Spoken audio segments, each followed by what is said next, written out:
बताने को बहुत सारी चीज़ें हैं। प्रैक्टिकली आपको मैं बताऊं, मैं उत्तर प्रदेश में अभी लगभग 8 दिनों से हूँ और आपको सूचना मिली होगी प्रिया मौर्य हत्याकांड, फतेहपुर की घटना है। एक बच्ची है, स्कूल जाती है, बस का जो कंडक्टर होता है वो उसके साथ छेड़छाड़ करता है। वो घर पे आके बताती है, पिताजी स्कूल में जाके शिकायत करते हैं।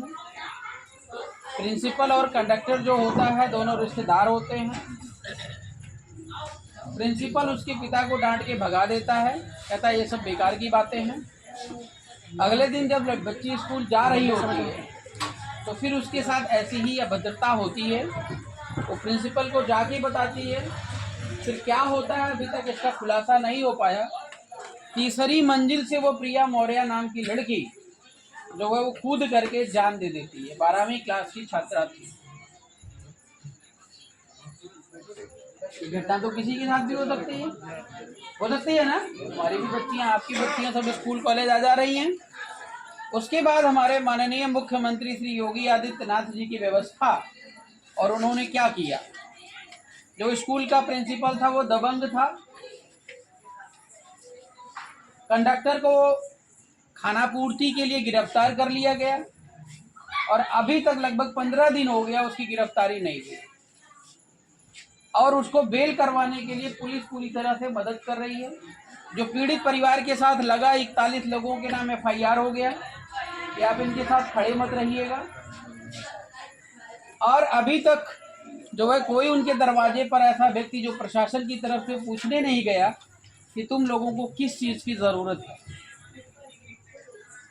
हम लोग सुने, बहुत दुख हुआ, आए, पीड़ित परिवार से मिले, 3-4 डिमांड भी हमने रखी। हमने कहा कि चलिए हम लखनऊ में जो है धरना करते हैं। योगी आदित्यनाथ जी के कानों में ये बात पहुंचनी चाहिए और जब तक वो नहीं आते हैं तब तक धरना हमारा जारी रहेगा। पीड़ित परिवार के लोगों ने कहा ठीक है भैया, मैं 1-2 दिन में करता हूँ प्लानिंग। करते करते दशहरा बीत जाए तो करता हूँ प्लानिंग। दशहरा बीतने के बाद भाई साहब बीमार हो गए तो करता हूँ प्लानिंग।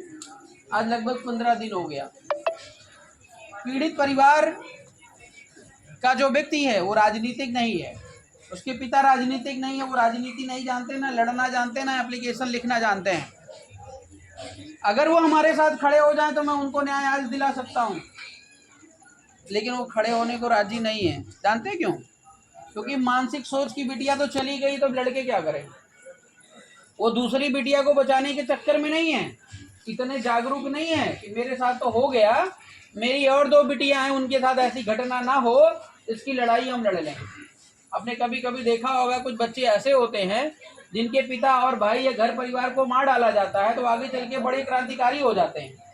एक DM आई थी किंजल सिंह, आप नाम सुने होंगे। उसके पिता को मार डाला गया था, पुलिस वालों ने ही मतलब षड्यंत्र के तहत मार डाला था। और उसी दिन उसने प्रतिज्ञा कर ली कि मैं DM बनूंगी। जबरदस्ती उसकी माँ ने बनाया।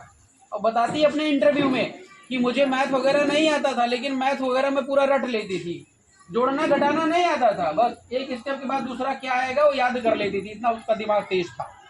आज वो DM में जहां जाती वहां तहलका मच जाता है। तो पीड़ित परिवार के लोग तैयार नहीं, कुछ नहीं मिला योगी आदित्यनाथ की तरफ से। और वो जो अपराधी जो प्रिंसिपल है, अब जान ही रहे हैं कोर्ट कचहरी का मैटर, 4 बार इधर 4 बार उधर, एल से बेल होते होते वो घर बैठ जाएगा, कहानी खत्म।